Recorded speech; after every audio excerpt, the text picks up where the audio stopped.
All right, legends, a word from today's sponsors before we kick off the podcast. Are you looking for a tray or canopy? Today we have LJ Fab based out of Chinchillies doing custom ute and tray canopies, shipping Australia-wide. If you're looking for your next steel or aluminium custom tray for your rig, make sure you get in contact with the team over at LJ Fab. Their work is second to none and can't be beaten. They're now taking orders from June onwards, so getting quick, spots are filling fast. Let them know the Hey Big Mac podcast has sent you. Thanks, guys. Next is Hamptons Media Services. Are you chasing professional photography, videography between Gold Coast and Bundaberg? Or logo designs like the same you see from all the Hey Big Mac accounts? They can bring your profiles back to life with a new professional look, so go check them out and let them know Hey Big Mac has sent you. Thanks, guys, and on to today's episode. Cheers. All right, g'day, legends. Welcome back to episode 5 of the podcast. Thank you for all the support on the last 4 episodes. We've had really good turnout so far. I've got a guest today and we'll get into that in a second. I just want to bring up for the biggest note of last week was introducing call-ins for the episodes. If anyone wants to call in, I'll have on the social account this week an email where everyone can send that in and we'll get that going in the future solo episodes. Anyway, into today's guest and let's get started. He's better known as Thepissbuss. His name is Jandré, if you want to say it that way. He has 16.8k followers on Instagram, and he's got a very good blue ute that's got a lot of shit going on with it. So, yeah, thanks for... You got your very own episode now, mate. Oh, mate, it's about time, mate. Yeah. No. Oh, you jumped on for episode 3 for Rocky Nuts. Yep, sure did. Now we're getting to know who's the Thepissbuss. Yeah, it's all about me now, boys. Yeah. Oh. This weekend gone, you're on the coast, you're ripping it around, you're having fun. Yeah, no, it started off as Friday night, me not knowing what the fuck I was going to do this weekend, and I was like, I might come down and see the boys. So I packed the ute and drove down 5 hours. And Saturday, I hung around with some of my friends and The locals. yeah, went up to the boys' shed yesterday and just tore it up. Sent it around, double island run. Yeah, the DI, no defects, we're good. Yeah. Blue's untouchable. Got to send it. Yeah. Yeah, yesterday was fun with the boys. But It was. hanging around the shed. Unfortunately, got in a little bit of trouble, but it was fun. Just starts off. Well, what we've been talking about forever. Oh, let's see if we can get that back wheel sitting on the ute tray. Yeah, I was and like, what get a was flex that? shot. That was a car meet in January still. Yeah. The one that I blew up my motor up, and Max sort of says to me, he's like, surely you just flex it out on the back of the cruiser. I was like, yeah, sure. And, couldn't because no motor. And finally did it. Finally got around to it. And it all started with a beer. Oh, I wonder if we could do that. I wonder if it's possible. Mate, everything starts with a beer. Everything fun starts with a beer, like yesterday. Jumping it in the car park and, yeah. Next thing we'll have you racing stadium trucks. Yeah, let's go. Fuck it. Make it happen. Oh, let's, if you want to talk about yourself, what do you do for your usual self? I work 7 on, 7 off out of Moranbah as a diesel fitter for my family business. Basically that's all I do for work now. And then on my 7 days off, I'm living in Tannum Sands. I rent a workshop to work on cars and other projects. So I take on a very limited amount of projects for certain things and people, I guess. So the very next one will be the G60 build, and we'll go into that a bit more in a second. But yeah, and I guess that's basically my life. It just revolves around cars. Everything that is cars, that's me really. And that's what we love doing. That's it. Yeah. Yeah. What's sort of the story behind the blue ute? Why is it blue? What's done to it? Oh well, because that's what everyone knows you for. Like we build our brand and personality online. Yeah, and man. Fuck, I'd say maybe the last year, 12 months, it's blown up and become like a big name for yourself. Yeah. So it all sort of started. What was it, about three and a half years ago now? I was cruising around my old grey GQ ute, and I went over to the wreckers, see if there's any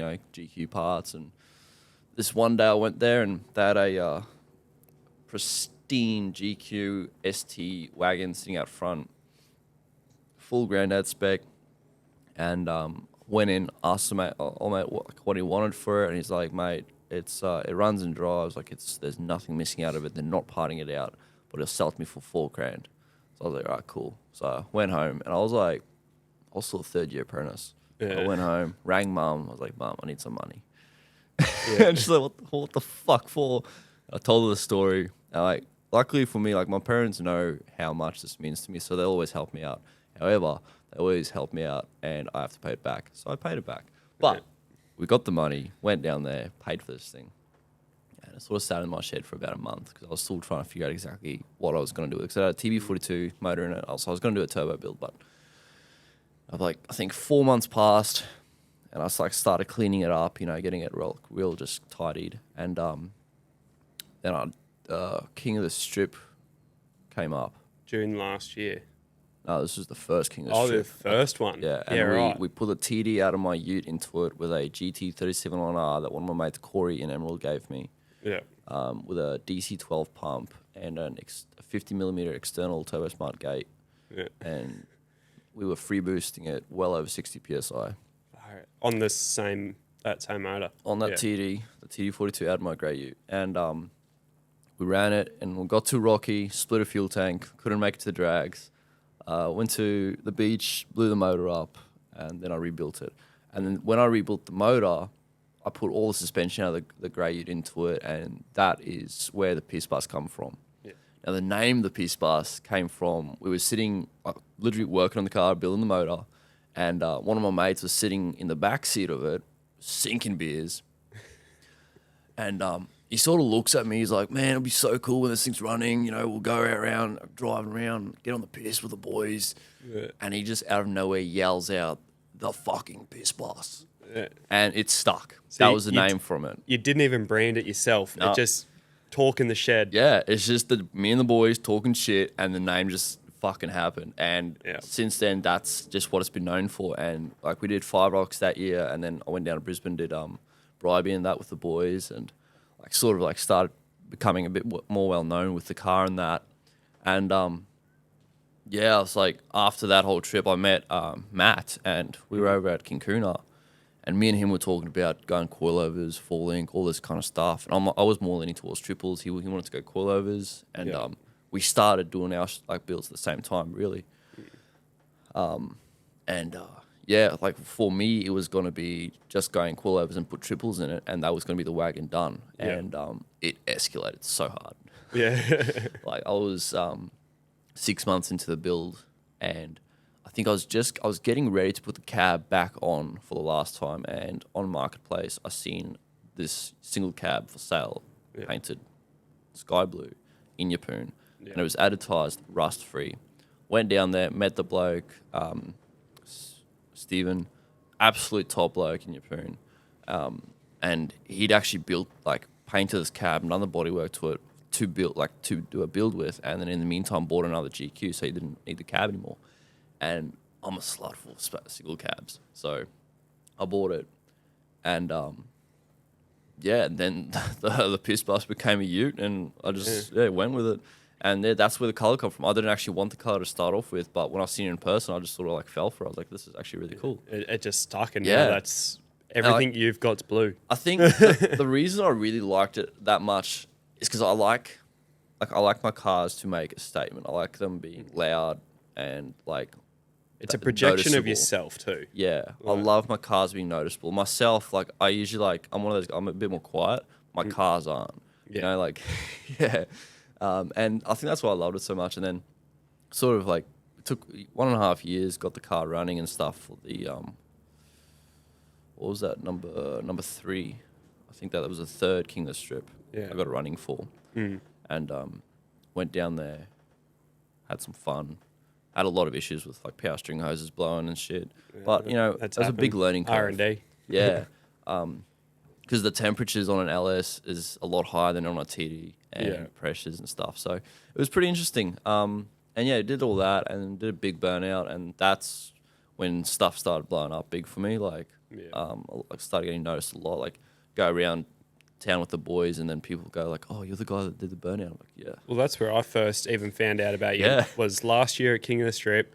I was like, I knew most of the other boys that were there and that, but then all of a sudden there's this blue LSU doing a mad burnout on a fresh set of 37s, and people are just going, "What the hell's going on?" Glowing headers and everything. Like, it looks sick. It was the funniest thing because I wasn't planning on doing it, so I didn't take any skid spares. And I think I was driving my car back to my trailer, and Dave Casey like comes up to my window. He's like, "Go do a skid." And I looked at him like, "I don't really want to." And he's like, "Nah, do it. I was like, "Okay, fuck it, righto." Yeah. And I was like, "Do you have skid spares?" I'm like, "Nah, I'm just gonna skid these tires." Yeah. And at like that point, Dave looks at me like he was happy, but he's also like, "What the fuck did I just do?" What's wrong with this guy? And it was good. Like, we won the trophy, got a $500 gift voucher. $500 in cash, prize money. Yeah. And that was good. And then like I think for like the next month, I just sort of chilled out for a bit and like worked on the car. Took it down to Genoan Hills, rolled it. Yeah. And then did a bunch of work to it. Got it, fixed it up and all that. Replaced the panels and that. And that's when I did the gutter sliders. And then I had a resprayed, so it's actually a few shades darker than what it used to be. It used to be a lot lighter. Yeah. So I think the color is now, it's so nice now.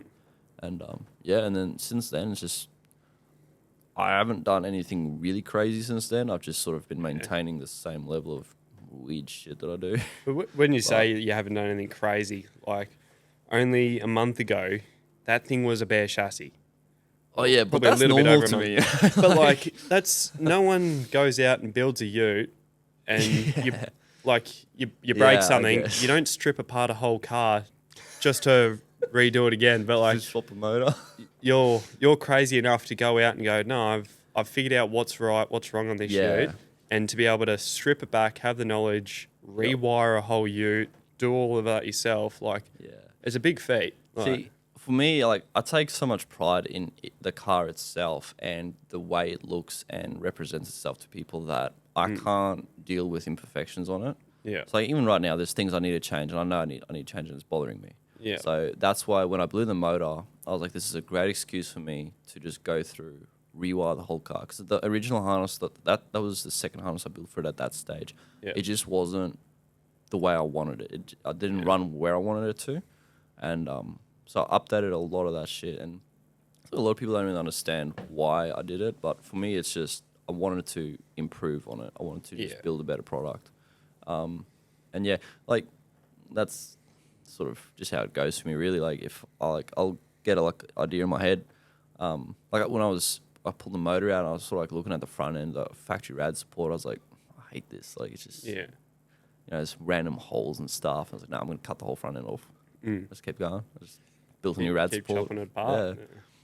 And like, that's just, I do that, and then I'll get to a point where I've got a car that I'm really proud of because I built everything.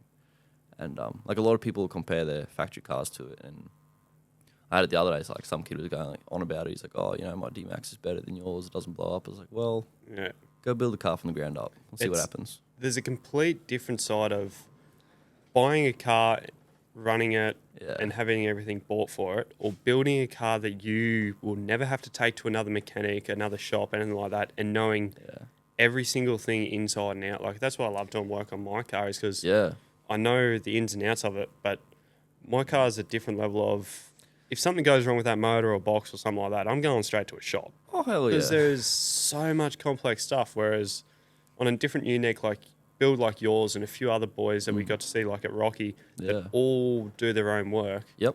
It's 100%. individual to that owner. You can never sell that ute without that ute coming back to you for questions and answers. Like, everything. and that's the other thing. The way I'm just going to call this last little rebuild that I did on it. Yeah. I built a lot of things for future maintenance and in case of failures to make it easier in case of a failure. Yeah. So now if I wanted to pull my cab off, it'll take me 15 minutes to get that cab off. You disconnect the steering linkage.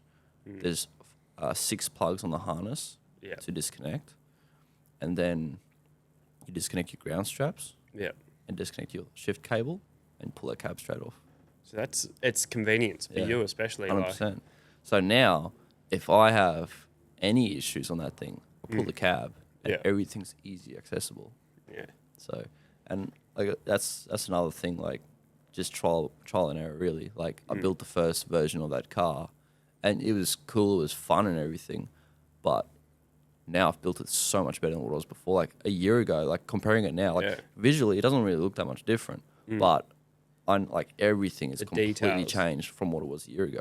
Like dropping back to Benarabi, where I first seen the Ute, didn't know you at the time at all, and out of coincidence, one of the boys that I was there with, he blew his car up. So it's like, look, I was heading up to Cape York. He needed a lift to Rocky. I said, well, it's somewhere up there anyway, Rocky. Yeah. But he's like, on the way, I've got this bloke. He's got a set of bash plates, so blah blah blah. We'll go pick him up anyway. We're putting it into maps, and anyway, we drive into this house. All of a sudden, there's your Ute, there's Maddie's Ute, and I'm going, oh, what? Like, Yeah, that was So I was like, oh, well, I said to it was Maddie's old boy, and I said, oh, do you mind if we go in and say good day to the boys? Never met any of yous in my life. Never met Matt, never met you.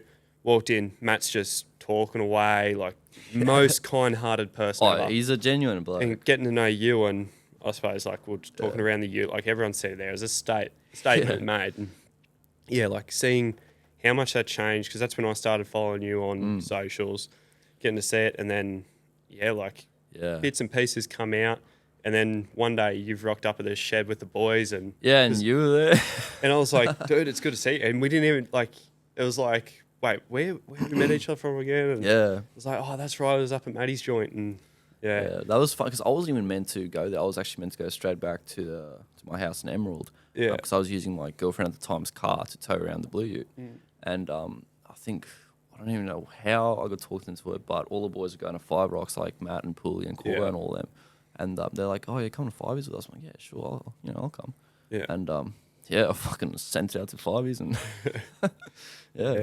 that's how I met you.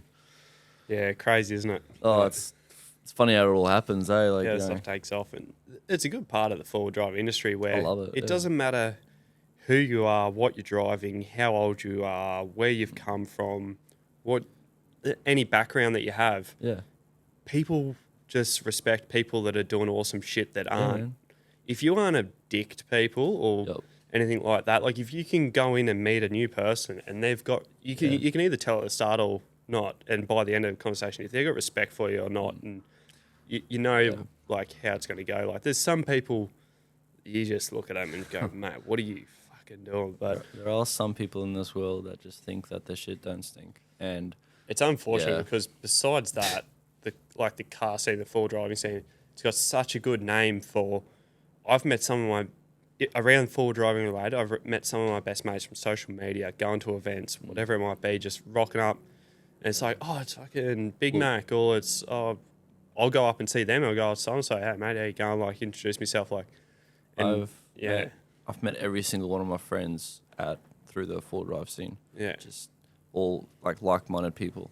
That's just I've basically based my whole life around it, really. Yeah. Because it's just what I enjoy. It's like it's what makes me happy. So. Yeah. No, it's always funny though. Like meeting random people, like that car meet in Brisbane. That when I blew my motor up, I met that guy with the Hilux. I can't actually remember what his name is either. But neither can I, but I know who you're talking about. Yeah. Yeah, he's one of those guys. He doesn't have his name on his Instagram, just like his Instagram name. But anyway, and I met this guy. He had the 4-cylinder turbo motor in his Hilux at the car wash. And I was just talking cars for a bit there. Had a coffee together because the car wash was at a coffee shop. And then I went over to my the workshop and didn't speak to him for a few months. And then yesterday he messages me. Turns out he's one of the blokes coming onto this Cape trip with us. Yeah. I don't know how much we can actually release on the Cape trip yet. That's all we're going to say about it. That's all we're going to say about it. Trust me, the boys have something cool coming. And watch this space. I might, it sounds dumb every time we say watch this space, but it's future-proofing our plans. Well, we have some crazy ideas for this year, right? Some big things in place. So a lot of stuff's changed to be able to make it happen. So yeah, man, 100%. No, we might get into it another later down the track episode or a solo episode on that stuff. But definitely, I'd love to try and get all the boys together. That'd be good before we go. Yeah, right. Definitely. Yeah, something like that. There's going to be a lot more. If you're on the socials, you're probably going to see a lot of sneak peeks. So yeah, that's the best spot you're going to find it. 100%.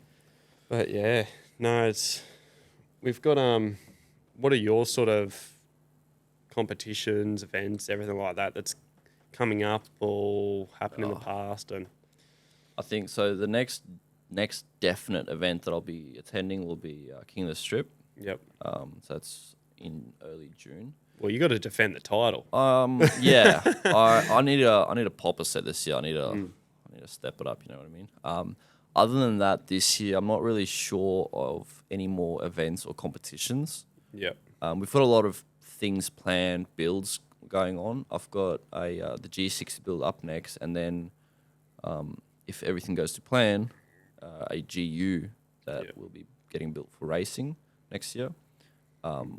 I don't think we'll be able to actually race this year, but we'll see how we go. Like we'll aim to get something, but Bit of practice to have fun and testing, and I'm pretty keen to see the builds come along, like the new ones, because I don't know if you want to go into much depth of what you're going to be doing to them. Well, the G60 will go into depth on. But I want to get a bit of time off, come up, help build them, film them, because we do want to do a bit of that. Yep, 100%. So the G60 will be a full restoration on the cab, and then it'll be what you call a resto mod. So it'll be the G60 on a GQ chassis, full GQ drivetrain, natural aspirated TD42, and a custom built tray built by myself. Yep. And it'll be built for the sole purpose of hunting, and it's for my old man. Yep. So I actually bought this G60 about 2 years ago on a farm, $1,000, runs and drives. And I bought it, and I had it sitting at my house in Emerald there for a little while. And my parents drove through Emerald the one day because they live down in Brisbane. And my dad's seen it, and he just fell in love with it. He's like, I need it. He just said to me he wants it. And my dad's not actually a car guy, but he appreciates older cars and he likes them. Yeah. And he just said to me he wants it. I was like, oh well, I'll just sell it to you. Just give me what I paid for it, and it's yours. And so he did. It's $1,000 more. I was like, all right, cool. And the deal was, though, and I said I'll only sell it to him if he ever wants to sell it. I have to have first pick, and it's definitely going in the will for me. Like it's got to come back to me one day. Yeah. Because I said to him, it's just one of those things. Like the cab is so clean, it's just something I don't want to. Like it's got to stay in the family. And you won't ever find another one in Australia. I really don't think so. Not in that condition. And so anyway, agreed on it, and about. It was in start of January. Started this year. Yeah. We were up at Moranbah. I was doing a bit of work out there, and my dad was on another mine site, and we met up for a steak one night. And he sort of threw the idea at me, like, what if they get me to build the car? And so, my brain instantly, I'm thinking, well, we could do like a YouTube build series on it. How and all far this. Can we go? Yeah, with this I'm thing? We can really push it. We can get some sponsors on board with it. And I started talking to Chuck up in Mackay about getting him to do the bodywork for me, and because he's real on board with it, and he said he'd love to. Obviously we'll pay him his full price, but obviously his business will be very associated in the YouTube build and everything, and he loved it. So he'll be doing that in the near future. And I was starting pushing that idea, and we were talking to my dad about it. I was like, well, because he wanted to charge my full hourly rate for it, and I said, nah, I'm going to benefit so much out of this build. I'll cut my hourly rate in half, so that I'm just sort of it's not costing me too much, and then obviously he'll pay for all the parts, and we agreed on it, and so we're just gonna sort of every 7 days off that I've got now, from now on until it's done, I'll take 2 days and just work on it. But the plan is, so it'll be a factory color, TD42, and we'll actually go, I can't remember what the company's called, but there's an American mob that build retrofit air conditioning units, and they're small. They'll fit under the dash. Yeah. That'd be interesting. Some funny name. I'll have to find it. But so we're going to buy one of those air conditioning units. I'm going to put aircon in it because my dad wants to be able to take my mum for Sunday drives. Yeah. Right? And this thing's going to be comfortable. So that's we're going to do that. We're going to retrofit air conditioning in a G60. Put some custom seats in it, so a custom built bench seat. Yep. Just make it nicer, and just redo it all. And then the tray itself it'll be a custom tray. It'll be your little touch to it. 100%. So we'll do a full square tube tray, because it's an old rig. They weren't tube work wasn't big back then. No. So we'll go square tube tray with a wood deck, and then all its attachments the mounts will be very hidden. You won't be able to see where they mount. I've already got a whole system planned out for it to go, because you'll have a little bench seat on the back of the tray. You'll have like gun racks, spotlight rack, everything. It'll have a full 12-volt system, like the plugs for your spotties and everything. It'll have a mount for a little crane for the winch, so you can winch the deer up. Because old man's getting in his 50s. You don't want to be picking up a full fucking stag. For us, those things are still heavy. Oh, dude, those roos are when they're in the prime. Oh man, yeah, they're not fun. So yeah, and just set up my dad's dream hunting rig, really. Yeah, because that's been a big part of me growing up with. Like in a South African house, like we always every year would go hunting, and like that's my dad's passion, and I just wanted to build something that's going to really something unique for him. Hell yeah, and so it's good. I'm very excited for this build because it's completely different to anything I've ever done. It's less focused on high performance and more just creativity. Yeah, really, just make it really nice and very practical. Yeah. So, yeah, hopefully I think if we can get up there, because we've talked about it. We want to, me and you jump in, hit YouTube hard, and just get it. Every man and his dog these days is jumping out, creating a YouTube channel. But there's a small percentage of them that are actually doing well. And I've sort of held off on the fact of wanting to start my YouTube because I either don't have the facilities, I don't have the cameraman, I don't have that offsider to help, and I don't want to half-ass it. Like, nah, definitely not. Like it's. If it's worth doing, it's worth doing properly. Yeah, and that's where we've sort of talked 100%. A little bit about in the future. Let's join forces a bit like Mitch and Alec have just done, and if we can create our own YouTube where it's going to be us two boys. Some weeks it's going to be my episode. Some weeks it's going to be your episodes. Build series on different utes, and it's a broader way for us to be able to expand on a new platform because it's so hard to convert over. It would cater to a lot more styles and tastes. Not everyone wants to sit there and watch you build an old G60, but a lot of boys want to see you just sending the shit out of a GQ, I guess. And so. Like that's probably a good side of it. You're going to have the people that want to watch the build. You're going to have the people that want to see rally packing a GQ through wherever we're going. And then you're going to want to see the people that look at me like a grandpa touring through the backcountry. That. And then especially next year when we start actually racing, that will be another thing that will really contribute towards it too. So that'd be really cool. Like actually filming the whole process of us going through the whole learning curve of racing. That'd be interesting. I cannot wait for it. I'm keen for it because I've already got my stickers on your window. Yeah, man. Co-pilot seat signed up. Let's go. Passenger princess. Down. Hey, I'm probably one of the only ones that's happy to get in a ute with you and send it. Or G you up. Yeah. Look, I think Luke went for one drive with me yesterday and he hops out. He's like, nah, Mac, you can get in. It's fun though. Like I was sitting in the ute yesterday, like, let's send it, let's go, harder. It was bad. Like, I didn't want to do it to start off with, and you egged me on. So, like, all right, let's do one skid, and you just egged me on. I'm like, keep going.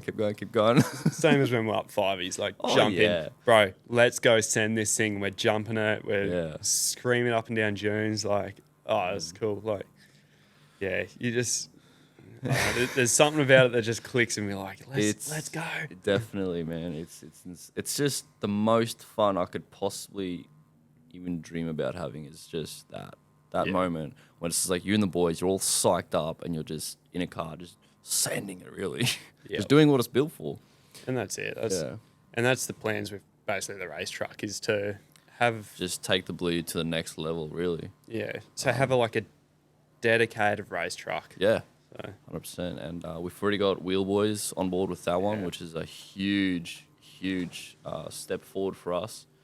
Sponsoring us with wheels and tyres, so I'm really keen to work with them. Something that's really not cheap that's going to make a world of difference.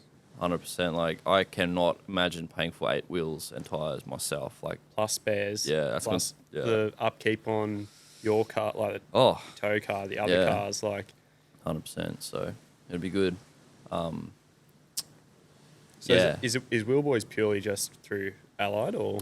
No, so Wheelboys own Allied. Wheelboys is an Australian business and they're based in Brisbane. and they own Allied, Boss, and then there's another brand. It was like a Street Performance or something like that. I can't remember exactly. So they've got 3 brands of wheels under their belt, and then they I'm not too sure what that goes with tires yet. We're still to confirm that, but the deal is we got 8 wheels for the GU, and then 2 more for the GQ, because the GQ only has 4 at the moment. I'll get 2 spares for it, and then we'll sort of run that for 12 months, and then see where we're at, and then because they're the main sponsor. They're the official sponsor, I guess, what you call it. And they're the biggest one that stands out. When you look at a car, you go, oh, that's cool body, that's cool tray, that's cool bar work. Oh, what wheels and suspension did you run it? Like, I still get people asking what wheels they're. I'm like, dude, they're just Allied Savs. That's been custom painted. But they've got a blue ring on them, and it's just those minor little touches that people go, oh, wow. Like, just suits the car. And the GU, so the GU, same. It'll be the same colorway. Yeah. Because that's what I'm known for, is having a blue ute. And the GU will just have the same colorway, same wheels and tires, so they're all the same colors. But yeah, just obviously built to the next level. Just a lot more travel and more power. Guys, I'll just interrupt. If you do hear a bit of static and stuff, it is windy and rainy like fuck here. So if you hear a little bit of shit in the background, that's all it is. So it's nothing with the setup. We've picked the best day to run a podcast. It's pissing down. It was not the crows, just the wind and the rain. Our last episode was the crows, which everyone gave me a bit of feedback. It didn't come across as bad on audio. It didn't. It was actually pretty good. Yeah. I wasn't too bad. Like, putting the money into a good setup, I'm happy I did, because, look, for someone who doesn't know how to run this stuff professionally, it's pretty self-explanatory, and it's got me out of a bit of trouble, I think. So look, you're doing a hell of a lot better than what I would have. So yeah. No. What other sponsors? Because you've got a few sponsors on board now, and companies that you're working with, and so like as I mentioned in the last time, we got Night Fab, and they came through pretty big with the snorkels. We were talking one day. I can't remember exactly how we started talking, but I sort of threw the idea at them. I was like, I'd like to go dual snorkels, because I was running. Oh yeah, no, that's right. I was running one of their snorkels, and they reposted one of my stories or something. Yeah. And I said to them, I was like, I'd like to actually go dual snorkels, but I messaged them with the intent of me paying for it. Yeah. And they responded, and they're like, hey, mate, we'd love to supply you a snorkel free of charge. I'm like, well, that's actually really cool. However, here's my plan. And I said to them, I want to go 2 new snorkels plus air boxes. So 2 air boxes. And he says to me, he's like, he's never done that before. They've only ever done crossovers. I'm like, no, well... And I used the word, I was like, I want my engine bay to be symmetrical. Yeah. And this guy, he looks at me, he messaged me, he's like, all right, you know what? I'm on board with this. So build me the 2 air boxes, 2 snorkels. Both sent them through. Up. Yeah, There's man. No Bluetooth going on here. I spent a full day like building that wire pipe and plumbing it all up. And it's cool. And I said to them, because like they said to me, all they want from me is obviously my content. Like I'll post them and stuff. And they said they wanted the stickers on my snorkels. And I was like, all right, well, send me through the PDF and I'll have the sticker made out, but in the blue. Because obviously I don't want to have white stickers on my car. You do, that's something I need to take on board is I've got a few stickers on there now, but I don't like how they're all different. I want them to all be the same colorway. I've got a theme going on. It's blue, black, and a little bit of pink. Yep. And I said I'll do that on the snorkel. I'll have them powder coated black, but the air boxes I'm going to have powder coated fluoro pink. Yeah. And I think he was a little bit sus about it, but he's like, all right. And I did it. I sent him through the photo, and he's like, wow, that actually is so cool. Yeah. And man, everyone who looks at that engine bay, they all point out the airboxes, and every time I get asked, who built these airboxes? I'm like, Night Fab. Night Fab. And 100%. But the snorkels in themselves, they're different because everyone runs their snorkels really high up above the cab. Yep. It's a short entry snorkel, and I love short entry snorkels. It's not for everyone, but I love these. But the thing is, Night Fab cater for everyone. They do a long entry, they do a guard entry. Yeah. They do a short entry, they do a fair few different types. They do one where the snorkel and the airbox is one piece. Yeah. So, and the other thing about them is they're very willing to work with what you have if you want something other than the norm. Because they're a small business, they want the business. They're hungry for it. A lot of business, when you talk to them, they're not interested in doing something other because they make so much money just doing their own thing. Yeah. You can go to a business and they've got heaps of different types Yeah. and for different brands and vehicles and modifications and whatnot. Mm. But you go to them and it's just, it is what it is. Yeah, You buy their 100%. snorkel, you get their design. Yeah. And Whereas they go so hard with that, and I really appreciate that. And that's why I will religiously use them from now on. Yeah. Just purely because of their business ethic, and I love it. it's cool, it's different. Yeah, so that was the snorkels, and then on the guards, a lot of people will notice this. There's a sticker accurate, so that's actually my parents' business. Yep. They've come through and they sponsor both the Utes now, the GQ and the GU, and that's a huge help financially, especially because they pay for the fuel for all of the events and stuff. Yeah. And Which it's is one of massive. those. It's nearly a silent sponsor, really. Yeah. You know, like It's not an industry-based brand. no, So- because obviously they specialize in the mining industry and gas drainage. But Yeah. well, like what we're talking about, like it's funny because like a lot of the supervisors on the site that I'm at, they follow me on Instagram. Yeah. They see my car and shit. Again, there's a lot of the guys out on those mine sites. Most of them like cars. Yeah. So it's definitely like they'll see the brand.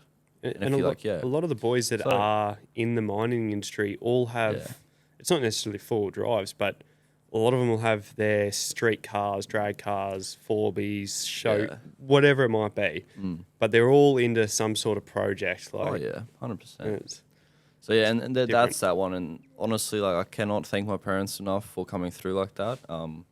But this is the thing I really appreciate about my parents. Like they keep it very professional, right? Yeah. So when I talk to them about the sponsorship, it becomes Jandré's talking to Accurate about a sponsorship, not Yeah. Jandré's talking to his mum and dad. Yeah. And that's what I really like about my parents. And like a lot of people joke about it too, like, oh yeah, mummy and daddy's money. I was like, well, it's all through Kind the of is. business. And mum and dad, like they come through big time. They help me out with a lot of stuff. If I'm running tight some weeks, like that week before Rocky Nights, I was running super tight on cash. And my mum come through and she like lent me a bit of money, just to get her across that line because she knows what it means to me, and also she knows I'll pay her back. That's your So, life, yeah. Yeah. So I really appreciate about my parents with that one too. So that's like, I think, and a lot of people, I don't know if a lot of people admit it, but 99% of the time, your parents are one of the biggest helps you can possibly have. So it's just one of those things. I know my old boy, and mum and dad, they're my biggest critics of everything I'm doing on social media. They're on me back about everything. I hate it sometimes, but it's sometimes good. But, we share our stories. The old boy's getting a little bit blind. He's going to hate me saying that. But every time he opens up a story, he goes, well, your story's no good. It's bloody shit. I can't fucking read any of it. The writing's too small. Like, you jump on his phone, all the writing's zoomed up. Yeah. And I go, it's so hard hearing that. You got to I try and make all my wording and that on my stories bigger now, and I do the notice links that, and where to actually, click. yeah. But it's because, you got older family and people So that's why on my stories I put as little wording as possible into it. I feel like, I don't know, because they don't have a lot of time on it. You don't get to view it for a long I want time. it to be more visual for 10 seconds that it's 100%, up there Yeah. than it is readable. But I always sort of base it off the fact if I've got writing on there and it's very small and hard to read, it's for a reason. It's usually it might be just a couple of accounts tagged or a small inside joke with the boys that's just written in the bottom but if it's a really big statement like some of the stories I put up hey guys, check this out, something cool's happened, podcast out, I'm going to make it visually there and you go, all right, he's getting to the point. But so I mean parents are good and they're also bad sometimes, I guess. But coming back to the sponsors, so we got Filter Industrial out in Emerald, and so I actually worked there when I was 13. I was there for 5 years, sweeping floors and packing shelves. Man. That was my first job ever. Craig that owns the place, he's an absolute G. He came through huge time, like on the filters and oils and stuff, anything related to servicing the car. I literally just send him a text message. I'll tell him what I need, and he just posts it through on NQX. Yeah. So really, that's such a big help because it's not really a small thing, like the amount of oils and stuff that has to go into the cars, and like those filters, they're like $150 each. Not cheap. Nah, man. It adds up every time you do a service and the little parts that people always go like, oh, you've got sponsors, like it must be so easy, blah blah. I had to work to get those sponsors. but if you don't have those sponsors, you basically look at it like, all right, it's going to take me double the time to get the ute out, go on these trips. Like, it's extra money that you can afford to go out to these places. And Well, this is the thing. Like, I have those sponsors. However, that week before, the 2 weeks before Rocking Outs, I still pushed 10 grand into that car. Yeah. That the sponsors didn't give me.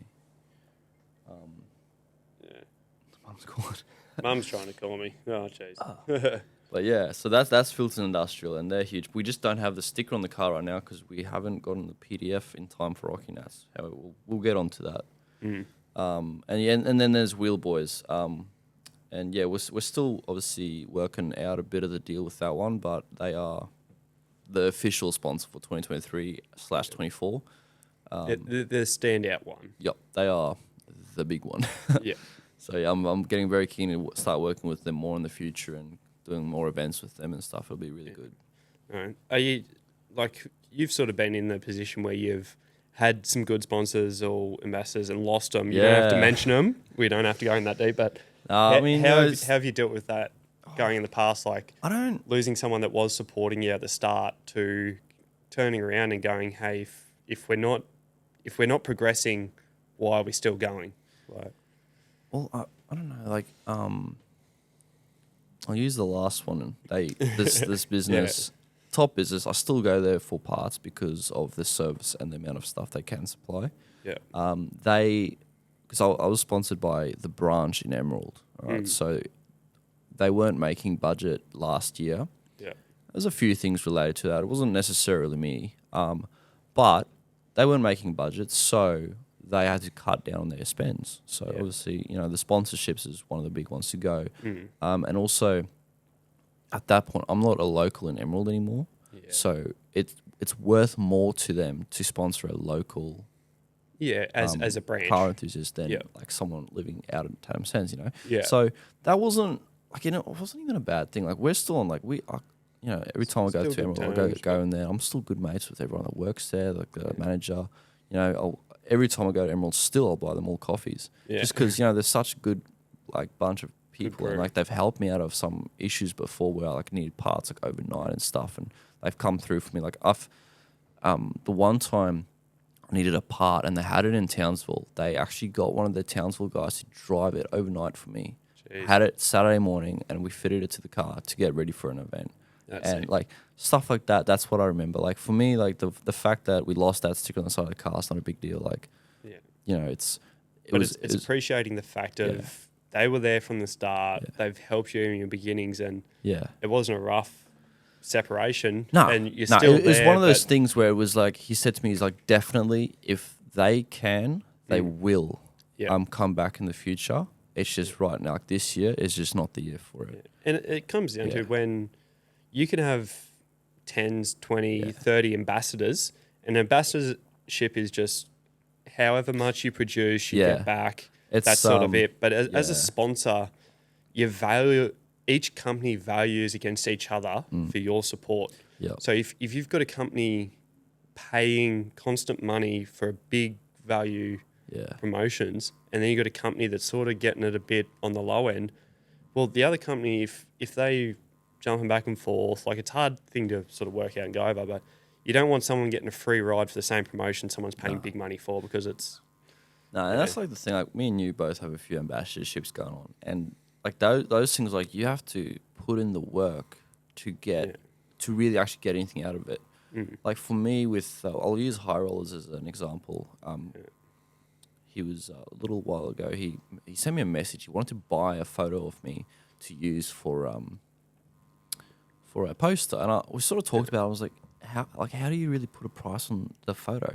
Like, I can't put a price on my photo, like, to be honest. And never doing it before too, you're like, oh crap, like what's it worth? Yeah, so I said to him, I was like, why don't we look at doing an ambassadorship? Because they weren't doing it up to that point, and, like, the guy running, he's like, he's actually keen for that. He'll sort it out. 2 weeks later, he sends me through a link. He's like, sign up. I was the first ambassador for High Rollers, and I mean, that's cool. And, like, stuff like them, I'll support them just because, like, they're, like, he's a cool bloke, and just, I don't know, they're supporting, They post people's content, and they're supporting the car culture while profiting off it as well, which I like. But they've got their brand, their shop, yeah. like they've got posters, They're the stickers, stubby coolest coolers, stickers and stuff. like shirts, Honestly, whatever it is. Like, if anyone wants some really cool merch, hit up High Rollers and use code Thepissbuss10. Just saying. I'll give it to you on this episode. But yeah, and that's the thing with like ambassadorships. You actually like every time I put a post up of it, I'll get some notifications like, you know, purchases have been made using my code. Yeah, and then it'll just go dark. Like you've got to keep at it, and that's a big thing too. Like I love, for the brand's sake and my sake, like every time I share. Like I've got a few ambassadors behind me, a couple that we're in partnership with together. Like, so we're both competing with the same brand as an ambassador. Yeah. And like, you don't want to sit there every day of the week pumping out ambassadorship posts on your page because it's almost like a sellout. Well, no, but then the thing with that is you're also making yourself money every time you're doing that. But the reason everyone's following us in the first place was when we didn't have the sponsors of the ambassadors, they loved the pure content of wheeling, touring, camping, travel. See, I refuse to shove that kind of stuff down my followers' throats. So I'll have my link in my bio. Anyone who wants to go click on it. It's all there. There's discount codes. Go through it. Have fun. Yeah. I'll put a post up once in a while about it, but no one wants to see me post about the cool shit I'm getting for free, you know, like constantly. Yeah. I will put up a post now and then about like my sponsors and stuff like dedicated, but that's also in the contracts that I have with them. Yeah. And that stuff's good because it's, you know, it's good for them, it's good for me. But I feel like every day posting stories constantly about ambassadorships and stuff like that, it gets to the point where a lot of people will start ignoring your content. Yep. And I said too, if I put a post up of myself, my content, couple of thousand views on a story easily, like nothing. If I'm doing an ambassador post or something, sometimes they do the same because they're matched in with the content that's already up on the story. Yeah. But if it's a one-off story, the clicks off it are just insane. But then you can see in your analytics, like who's tapping it, who's buying that product, who's looking into it further. Yeah. And it's not the story views, it's the story clicks that are. Yeah, that's what gets me. The interaction. Like, all right, who's actually engaging with these accounts that I'm putting out there? And it's a difficult one because a sponsor, and I'm sort of just getting into this now with a couple of people that are jumping on board with the podcast and all that. You've got to really have your stipulations in there for what are you advertising, what are you doing, like, and I'm sort of getting through that now, but ambassadors, you've got to get across the line that, all right, we're like a 1 or 2 post promotion, bit of products. If there's more promotion there to be done, something needs to be met to the hand. Yep. And it's hard. A lot of new companies coming through don't know how they run either. And it's a gentleman's sport too, because you don't want to take something for free and then stuff someone over at the end of the day, it is business. And you got to look at it from a business point of view. So for me, I'm very professional with all my sponsors. Like, I send through a proposal of exactly what it is I'm bringing to the table, so they know from the get-go exactly what they're getting into, and then we work on making a contract. So it's all everything that happens. It's all in the contract, and that way there's no grey areas. Yeah. You know? So it's not like do we do this, do that. Now with Craig over in Emerald out Filth Industrial, with that it was always just a verbal agreement. We have, like, this year I've gone through with all my sponsors and done a contract just because to get rid of those grey areas, really. So with me and him, like, we've agreed on an X amount of money that he's willing to basically spend on the stuff for the year, which is more than enough for the Blue Ute. But like a lot of people don't really realise how business orientated a lot of this stuff is. Yeah, I'll get a lot of people who go like, when they realise I've got a wheel and tire sponsor now, and the sponsor that I have, they'll be like, oh, you know. And it's one of the hardest ones to get. Oh yeah, there is very few people in this industry that have a wheel and tire sponsor. Like, there's a lot of ambassadors out there, but sponsors different. Look, I went through a bit of effort to actually get that one. Yeah. I went through a lot of posting up about Allied, and like there was like 3 years where I was trying to get Allied for 3 years, man. Yeah. And I finally got their attention. Yeah. With that photo that Ella took of my car doing that jump. Yeah. That got a fair bit of attention, that one. But it's just one of those things where that is the wheel that I love. Like, I love that wheel. So in my mind, is like, that's where I want to be. Like, that's where I want to end up. And so that's what I was working towards. Yeah. Like, I had this one chick, she's down in Gold Coast the other day. She's like, I was just talking shit with, like, on the group chat with some of the boys. Yeah. And I sort of mentioned that. I was like, oh, you know, if you're looking for wheels, hit up a Wheel Boys and use this code, you'll get 10% off. Yeah. And then she just goes like, oh, you must take it up the arse. You got a wheel and tire sponsor. I was like, bro. Yeah. I've actually put in the work for this. You know, like some people can't be happy about it, can they? Yeah. No. Like, it's just, and it's a typical story, but yeah. Yeah, you're always gonna get that, eh? Yeah. Is what it is. So can't complain about it, but no. You got to look after everyone at the end of the day, and yeah, it's the same as you see.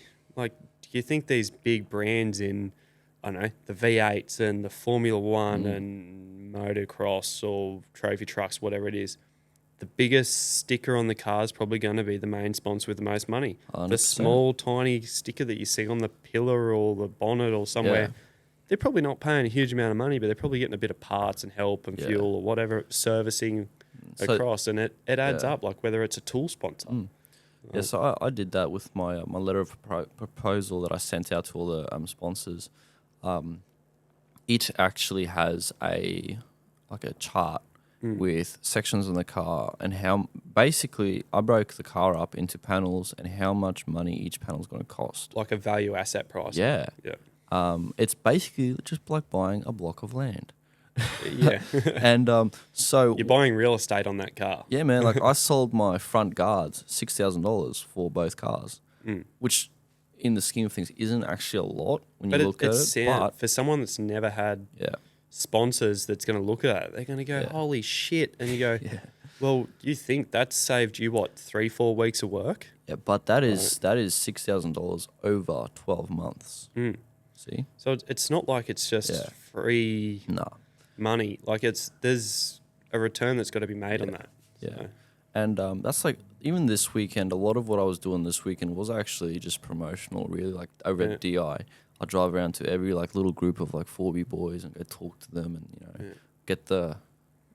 I need to get the car out there. And that's what this car is really doing right now. It is just doing promotional stuff, which is fun. And like, even driving down here, man, so many people like message me like, hey, man, I just seen you, which means like... It stands dude, everyone's looking at that car, and when everyone's looking at the car, they're looking at the stickers on the side. Yeah. So, yeah. And it's a head turner with the questions. Like up at Rocky, everyone's looking around going, well, who's this sticker? Who's this company? Yep, 100%. And not every single person's going to go around and jump on socials and that and look up the company, but it's the people that go, well, I wonder what it's about. Like, who's Wheel Boys? I never heard of Wheel Boys until you told me about them. And that's the thing. Wheel Boys is they're ramping up now. They've been pretty silent in the last few years, but they're going hard at it now, and which is good. And I'm so happy to be a part of this too. But I'd actually like to do like a little like an info board that's like on a stand in front of my car. It shows with that'd be cool. Like those scan URLs with the name. So each sponsor will have their own like little what do you call those? QR code. A QR code. And next to it will be the name and just a little bit of an intro of what they do on this panel. So people can just go up and scan it and it'll go straight to the website and boom, that's what they do. Well, that's what I suggested to Dave Casey this year. That's the other thing. With everyone's signs that were on the ute, I was like, everyone's coming up and going, well, who owns this ute? What's their Instagram? Because not everyone has an Instagram sticker or something on their car or a brand name. Like put a QR code on the sign too. Put a QR code on the sign. They go up, they scan it. It can pull up a whole info sheet, their social media, everything.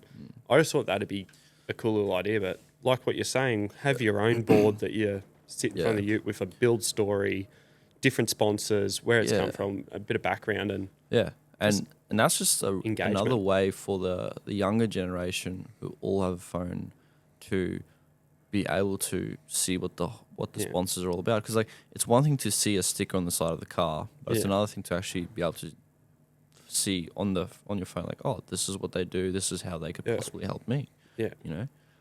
What part shop's this? Where are they located? Exactly. Am I going to be able to use them? Yeah. Is it? Yeah. Yeah, man. It's a different stuff like that. So. Oh yeah. No. Oh, well, let's change it up a little bit from cars and all that, but the podcast. I've put out a few posts and people have been just asking questions, people trying to get feedback for the start, and I want to have a co-host on here. Yeah. You're the second most requested person to be a co-host on here, and you've only ever been on once before. Considering who was the first most requested, that makes me really, really, really happy. Yeah. Well, look, guys, I'm not going to say who was the most requested one because they're never going to do it. They've got their own. Everyone knows their name. They're doing their own thing. They're doing their own thing. They don't have time to sit with me once a week or twice a week and be able to, you know, jump and talk shit when they got their own stuff going. They don't even live in the same state. That was another one. Yeah. Like, and yeah, like with all the guests, I'd rather have those people as a guest. Like, I want to keep a co-host as a mate, someone that's close that we can sit there all week and banter along and talk about our shit and Dude, we like jump on. we've been like really good mates for nearly a year now. And like we have some stories already. Oh, give it a few episodes. We can jump on, talk some gnarly stories, it'd be funny to get into some of the background that we've been through and. Considering the stuff we've already done, this year is going to be hectic and next year is going to be even better. Well, I think like the things that we've got written down here on the notes, the last two, if we're merging them in together, like if it'd be sick to have you jump on as a co-host, but to also be able to run through, and we've tossed with the idea of merging a YouTube channel and putting our content as a group out there, brand-wise, like business. It's a little bit hard with conflicting brands and sponsors, but you're still your own unique. We're extending our platform. So, and that's where that's where the listener has to come in, and we want to hear the feedback. We don't have any conflicting sponsors though. No, that's the well, good thing. we had that one. Not really though. Yeah, that was just they more just like didn't like us me. talking to businesses, and then this one business didn't like a business you're working with. Yeah, but nah. And I'm not even in like works with them. I just that was actually really promote 'em. petty. Hey, Yeah, I expected a lot more than that, but anyway. Hey, but it just gives me the reason to go, oh, that's one brand that I don't want to work with, and I've had people come and say the same thing to me that have their stuff. But I think it'd be cool if it gets to the line and the listeners want it, you've got a message. We don't know if we can't read minds, so you've got to message us, let us know, go, hey, we want you to be a co-host on the podcast. We want a co-host on the podcast, and it might be every second or third week when you actually are for like until I move down here. Yeah. And then we'll see how my whole situation is when I'm actually moving down, because I'll be a fly and fly out at that point. Yeah. Which means probably every second week, to be honest. Yeah. And it's not like even having a co-host on here, you're probably going to have a guest on as well. So there'll be 3 or 4 of us talking. Yeah. But it's also just the solo apps where we can just jump on, talk crap. Yeah. And what we do over the weekend or like. Yeah. Yeah. Nah, 100%, man. Be interesting. I'm not actually sure when this episode's going to come out. It could be this week or next week, but they'll know about it. They'll know about it. Yeah. We all over Instagram. Watch this space. Everyone watch this space. Yeah. No, we've got to get better with our filming and all that. Like, and the hard part is too, like it's, yesterday at the shed was probably a prime example. Dude, we had all the boys set up at different positions, filming. Everyone's sitting there filming, but the hardest part for YouTube, Instagram, TikTok algorithms is if someone posts a video on their story of a clip doing something, that video is already in the algorithm. Yeah. So as soon as you go make a reel with that clip in it, all of a sudden the algorithm goes, well, this isn't original. Your clip sort of dies a little bit. Yeah, that's I'd like to get more better set up with GoPros and film cameras. And when we do, let's call it a content day, where we're just making content, we have a rule where Specifically. you're not posting about that until it's released. Then you can post your You clips. do your teaser content. Like, Yesterday, it's not a problem for me really because. but yesterday we were just fucking that around. yeah, that was just purely fucking around with the boys. Yeah. And it wasn't we weren't even seriously making content. Like we weren't even planning on that. It was really. like, hey, this would be cool. Hey, Yeah. actually, last minute, can everyone film this? Yeah, I was like, wait, everyone just spread out and film this shit. Watch this. Yeah. And it's more so if we're going up into the hills or something for a day of filming, then you go, all right, let's film this. We've got to get a video here of, all right, let's get an Instagram video where we can promote this today. Let's make another video where we can promote it the day before it comes out. Yeah. There is so much that goes into it. And it'd be really interesting to spend a day out on the tracks with a producer-like person that knows how to pre-plan a day on the tracks with getting it out onto social. I would definitely love to spend some time with someone who's, like you said, who knows the ins and outs of it. So just so I can learn off them. Because like yesterday, I was like, but we want to make it our own way. We don't want to copy someone. No, I mean it's got to be original. It's got to be our style. And I feel like yesterday was a pretty fucking good example of our style. Yeah. But yeah, it's more just. I guess it comes with the experience of it too. Like just when you do it more and more, you get better at it. But and it's so hard to be able to sit there on a video and know it's like I want to be pumping out content pretty quick when we get into the YouTube side of things. Like give it a week or two turnaround max. I don't want to be waiting 2 to 3 months to try and get a video out, and you're banking this content sitting there holding in drafts and going, when can we get this out? When can we get this out? All you want to do is tell everyone about it, eh? Yeah. But then you go 2, 3, 4 weeks down the line and you go to get the content out, but you've already got a post between them where the whole Ute setup's changed, everything's changed, like, or something's happened, and there's a lot of work that goes into it. There definitely is 100%. Like not a lot of people see it either. Everyone, and like even the guys that I work with, they I'll be talking to them like sort of mentioned our little Cape trip coming up. And they're like, dude, all week I've been sitting there with big thanks to Jake, put me on for a bit of work because I needed it. 100%. But all week we've been sitting down there talking about it and just the ideas that come along with it. Yeah. No, he's just looked at me and gone, "What are you doing?"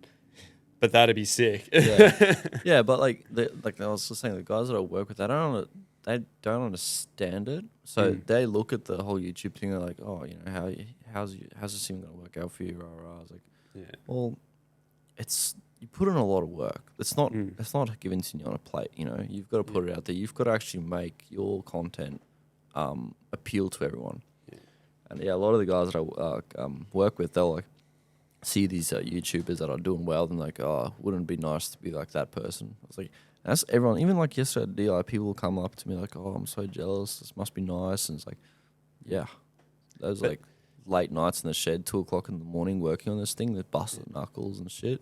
And also, and the other side of it too is like, I suppose the people doing well on YouTube, you know their faces, you know what they look like, you know their daily life and their cars, their projects, everything they have. You don't.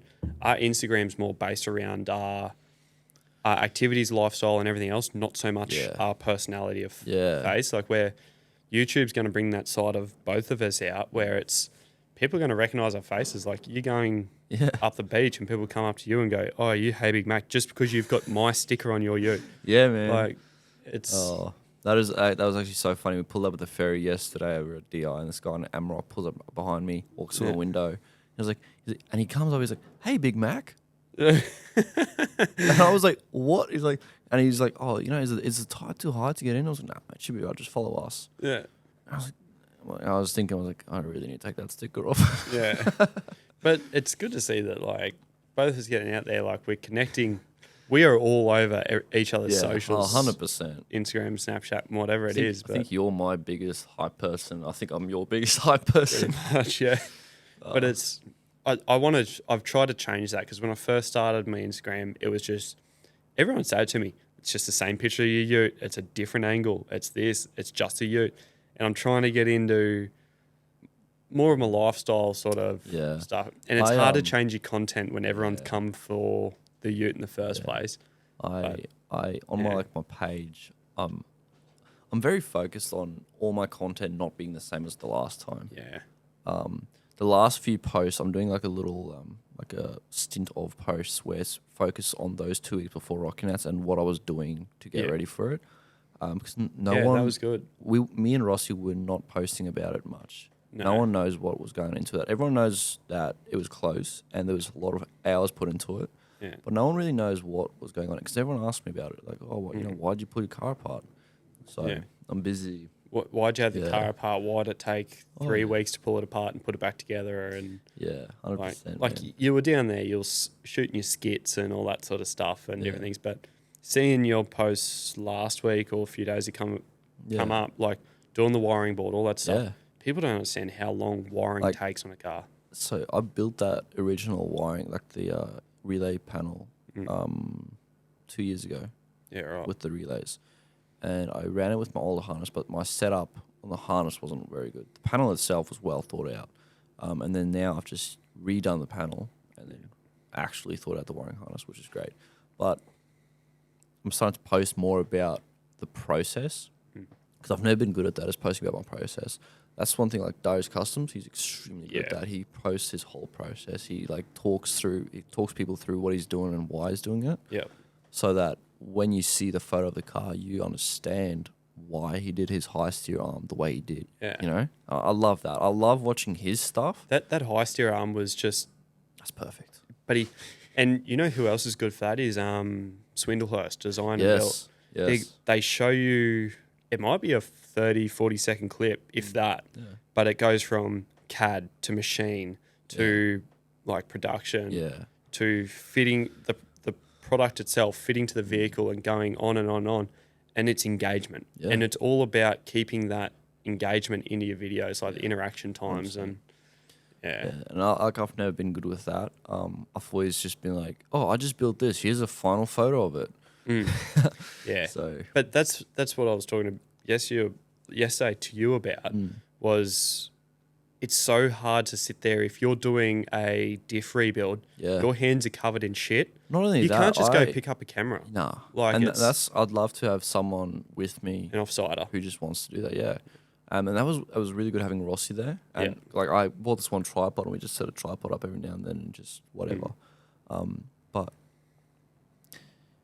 yeah, it's hard. But that's like bringing that idea up to you and Alec and go, all right, we might be able to make this happen where we could get a shed, all move in together. It's content based. Yeah. We've got 90% of the stuff that we need to be able to do it. And it's something that the boys can just progress on. And if someone's rebuilding a diff or dropping a box out, replacing a box, they've got an extra set of hands to help them lift, move, carry 100%. Around, film. There's always going to be some day where someone's doing a big project, the other person's not. Yeah. And the other thing is we are all very alike in our interests. Yeah. And even the way we are. Like looking at Alec and them, they don't have big piss ups in their workshop, nothing like that. No. You know? And it's like when I moved to Tandem Sands, I moved in with so like a guy, one of the blokes I used to do cashies with. I used to like when he used to do, because he used to do TAFE and Emerald. So when he came down, he always come and work with me. Like after work, we'd go do cashies and stuff. So I knew him from that, and I moved down there and we rented the shed together. Turns out 1 week when I was at work, they had this huge piss up. Holy shit, that rain is coming down. It's pissing down. But yeah, they had this huge piss up, and the Monday morning, I was still out at morning, but I get a phone call from the owner of the shed, and they're saying this isn't going to work out. Yeah. And it basically came down to they wanted to kick us out, and I explained to them, I'm like, I'm not there, I couldn't control this. Wait until I'm back on Wednesday night. We're going to sort this out. Yeah. Ended up having to kick this other bloke out and that, and it was a big drama. And I learnt then you can't be doing that kind of stuff with people who don't have the same interest as you. Yeah, it's hard. Yeah, and for me, it's good if it's a dedicated event weekend for it. Yeah. I don't have issues with, and I'll do it a lot. I'll have a barbecue at my shed on a Saturday and invite a bunch of the boys around. and we'll have beers and that. But I keep it tame because for me, my workshop is very important. I have hundreds of thousands of dollars worth of tools and equipment and cars and shit in that shed. Yeah. And I cannot afford for any of that to get damaged or go missing. Broken. Yeah. Everything. And that's yeah. And that's why I was so careful with it. But when you hit me up with that idea of like, you know, us collaborating and getting a workshop together and possibly getting Alec and Mitch down, instantly I was like, yeah, because I've worked with Rossi and that, and very, very similar. Alec, extremely similar in our interests and stuff, same as Mitch, and even you. Like, I'll see the way, like, you do, like, run your business and stuff, which is very, like, keep it very professional and, like, keep the fun having apart from it, because when you start mixing your parties with your work, it just fucks everything, really. It's good, like, we did, I suppose the boys did a little bit of it when we were up at Rocky. We went out, showed a little bit of us party. We had a bit of fun.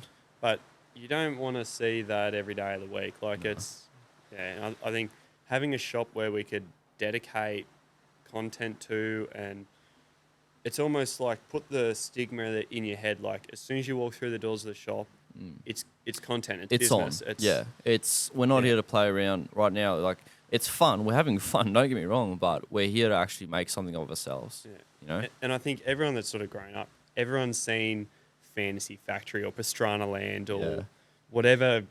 You know what I'm talking about. Yeah. And that's what I want to have is a spot me and the boys can go to. We can have, you know, a games room or like a trophy room, whatever, like beer garden sort of thing. Somewhere we can relax, play pool, have fun, have some TVs, music and whatnot going, and just for the boys to do boys shit. Yeah. And then you've got your space where you can, you know, you might have a corner where you've got a fab shop, and then you've got a spot where you've got a work, clean, fitting bay or a spray. Like, mate, it's endless. Spray booth, and that's the other thing. Like, so many, like, if it's like, let's just say, for interest sake, the four of us together, each of us have our own skill base, like skill level. Like, for me, I'm more into the mechanical and fabrication side of things. Yeah. And like, you know, I